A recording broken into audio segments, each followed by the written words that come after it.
కాపాడాలని చెప్పేసి ఎల్లారెడ్డి గురించి మాట్లాడితే ఆయనకి ఇవ్వకపోతే ఎట్లా? మాట్లాడండి, మీరు మాట్లాడండి. అరే ఎందుకు అలా సార్? అరే ఇదేం అన్యాయం సార్, ఇదేం అన్యాయం సార్ ఇది? అరే how can you comment on me? How can you comment on the government? ఇది అన్యాయం సార్, ఇది వెరీ అన్ఫేర్. ఇది unfair. You can come to Yellareddy to ask sir. No come on, you said Yellareddy, I'm the representative of Yellareddy. ఏ కూర్చో ఏం మాట్లాడుతున్నావు sir? No will not allow this. ఇది unfair sir. ఇది గుండా రాజ్యం. ఇది ఎట్లా అయిపోయింది సార్? 10 సంవత్సరాలు వీళ్ళ రాజ్యం నడిచేది సార్. ఈ రోజు కూడా ఎల్లారెడ్డి గురించి మాట్లాడితే that is not my character. మీరు తెలుసుకోండి సార్. అలా ఎమ్మెల్యేగా ఉన్నా నేను, it is my responsibility sir. I'm being representative of this. నాకు రైట్ ఉంది సార్. నా నేమ్ తీసినారు, ఎల్లారెడ్డికి రండి సార్, నేను వదిలిపెట్టలేదు సార్. ఈ రోజు పోలీస్ ఎంక్వైరీ చేయండి. అది పర్సనల్ ప్రాబ్లంతో డాక్టర్ కొట్లాడు. ఈయన ఒక ఇష్యూ చేస్తున్నాడు సార్. నిజంగా అదే జరిగితే, నిజంగా అక్కడ ఎమ్మెల్యే గుండాయిజం చేస్తే, నిజంగా ట్రాక్టర్ జరిగితే, మొన్న మున్సిపల్ ఎలక్షన్స్ లో check on the record 11 deposit పోయినాయి సార్. ఒకటే వచ్చింది సార్ వీళ్ళకి. 12 shame on him. And he came to Ellaredi. He talked about me. Sir. Balalaji.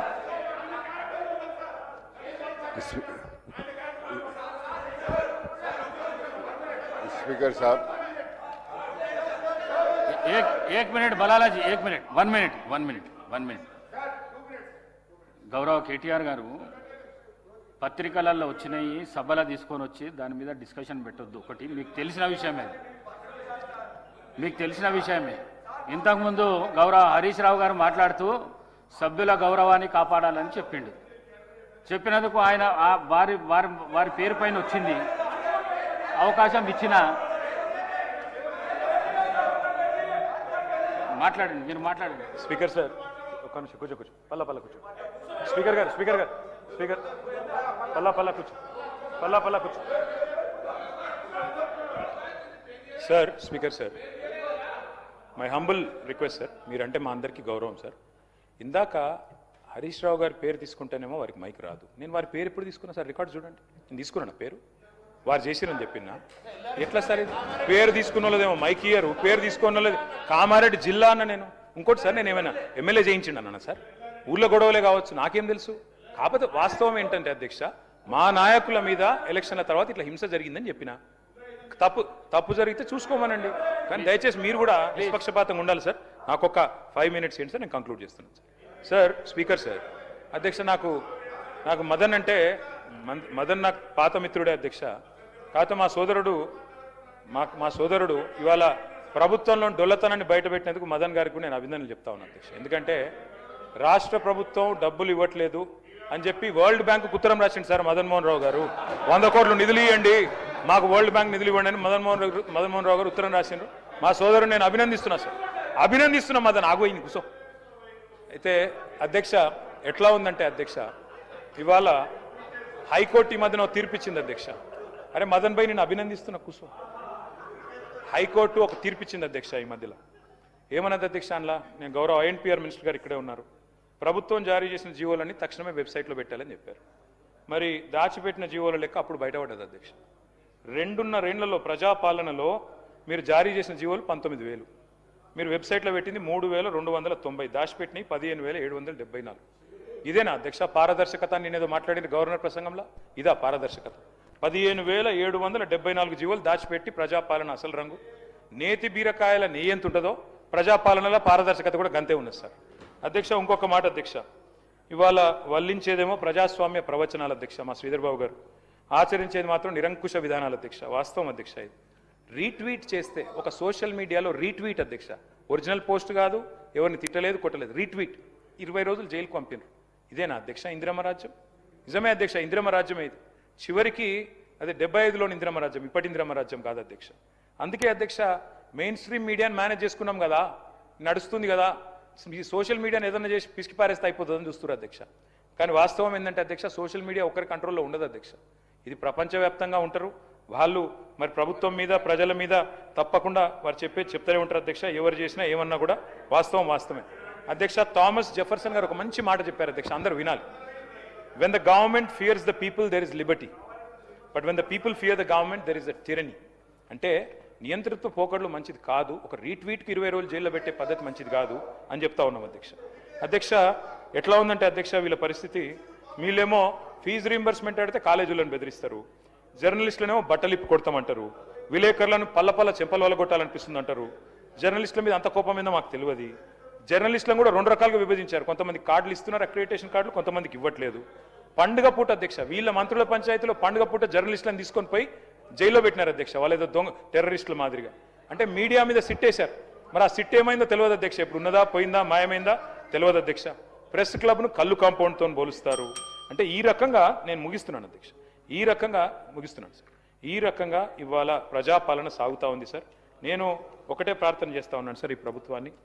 అప్పుడెప్పుడో శ్రీశ్రీ గారు చెప్పారు, అగ్గిపుల్ల కుక్కపిల్ల సబ్బు బిల్ల కాదేది కవితకు అనర్హం అన్నట్టు. ఇవాళ ఈ పరిపాలన ఎట్లా ఉందంటే కాంగ్రెస్ పార్టీది, ఎక్కడ చూసినా కుంభకోణాలే సార్. భూగర్భంలో బొగ్గులో గోల్మాల్, నదీ గర్భలో గోల్మాల్, రాలిపడే బూడిదలో గోల్మాల్, లిక్కర్ బాటిల్ మూతల మీద గోల్మాల్, కంచే గచ్చిబౌలి భూముల్లో గోల్మాల్, అమృత్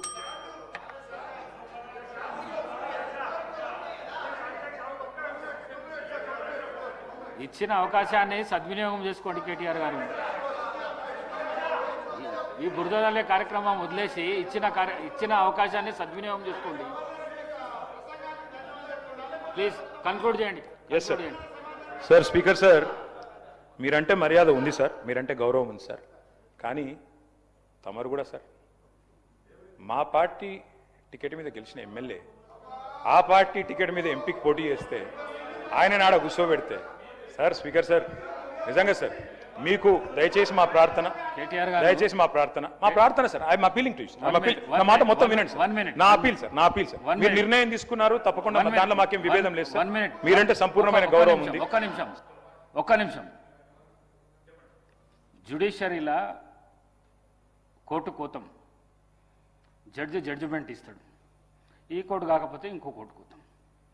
జడ్జిమెంట్ నువ్వు మొత్తం చదవకుండానే ఎన్నో అభియోగాలు చేసినావు, అయినా నేను మీడియా ముందుకు రాలేదు. ఈ విషయంలో కూడా నువ్వు జడ్జిమెంట్ చదివినాక నాతో మాట్లాడితే నేను దానికి జవాబిస్తాను. దయచేసి ఈ ప్రశ్నించే దీన్ని మీరు తక్కువ చేసుకుంటే మంచిగా ఉంటుందని చెప్పేసి ఈ సభలను మీకు తెలియజేస్తాను. స్పీకర్ సార్, మీరంటే వ్యక్తిగతంగా గౌరవం ఉంది, మీరు నేను మిత్రులం, అందరికీ తెలిసిందే. కానీ మీరు తీసుకున్న నిర్ణయం తప్పైనా తప్పకుండా ప్రశ్నించే అధికారం, హక్కు నాకు సభ్యుడిగా ఇక్కడ ఉంది, ఉంటుంది సార్. మీరు జ్యుడిషియల్ అథారిటీ నేను కాదంటలేదు, కానీ అట్ ద సేమ్ టైం ప్రజాస్వామ్యంలో ప్రశ్నించడం, నిలదీయడం, అడగడం మా బాధ్యత. అడుగుతాం, తప్పకుండా హైకోర్టులో అడుగుతాం. నేను మీతో సంవాదం కోరుకుంటలేను, ముగిస్తున్నాను. ఒకటే నిమిషం అధ్యక్ష. ఇవాళ వాస్తవం ఏంది అధ్యక్ష, సభా మర్యాదలు కూడా శాసనసభలో అనుభవం ఉన్న శాసనసభ్యులు ఎవరైతే ఉన్నారో ఇప్పటిదాకా కట్టుకథలు ఏదైతే విచిత్రంగా చూపించారు ఒక స్క్రీన్ మీద, ఈ కట్టుకథలతో పాటు చివరికి జడ్జి స్థానంలో ఉన్న మిమ్మల్ని కూడా ప్రశ్నించే స్థాయికి మాట్లాడుతున్నారంటే వారు ఏ రకమైన అహంకారంతో మాట్లాడుతున్నారో ఒక్కసారి తమరు గమనించాలి. ఇప్పుడు కాదు, రాష్ట్ర ప్రజలు గమనించారు. పదే ఈ ప్రభుత్వాన్ని గురించి అనేక ఆరోపణలు చేశారు కదా. 2 సార్లు 4 సార్లు ఎన్నికల్లో ఎందుకు మీరు ఓడిపోయారు? ఇప్పుడు నిన్నగాక మొన్న జరిగిన మున్సిపల్ ఎన్నికల్లో ఓడిపోయారు, గ్రామ పంచాయతీలో ఎన్నికలు ఓడిపోయారు. నిజంగా మీరు అడిగేవి నిజమే అయి ఉంటే, మీరు చెప్పేవి నిజమే అయి ఉంటే ప్రజలు మీకు ఓట్లేసి ఉండేవాళ్ళు కదా. మీకు ఓట్లు అయిపోతే ఇంకా మీరు అవగాహన చేసుకోకుండా కట్టుకథలు, మాటల గారెళ్ళు, ఇంకా నిరంకుశమట. నిరంకుశానికి బ్రాండ్ అంబాసిడర్లు మీరు, నిరంకుశానికి బ్రాండ్ అంబాసిడర్లు మీరు. దాని గురించి మీరు మాట్లాడుతున్నారా? చివరికి మిమ్మల్ని అసందర్భంగా ఏది ప్రధానమైన సీట్లు జడ్జి స్థానంలో కూర్చున్న మిమ్మల్ని మీరిచ్చిన జడ్జిమెంట్ మీద క్వశ్చన్ చేస్తున్నారంటే వారు ఏ రకమైన అహంకారపూరితంగా ఉన్నారో. అసలు ఏది పార్టీలు మారే ప్రోత్సహించింది మీరు కాదు, ముందు దాని గురించి మీరు మాట్లాడుతున్నారా?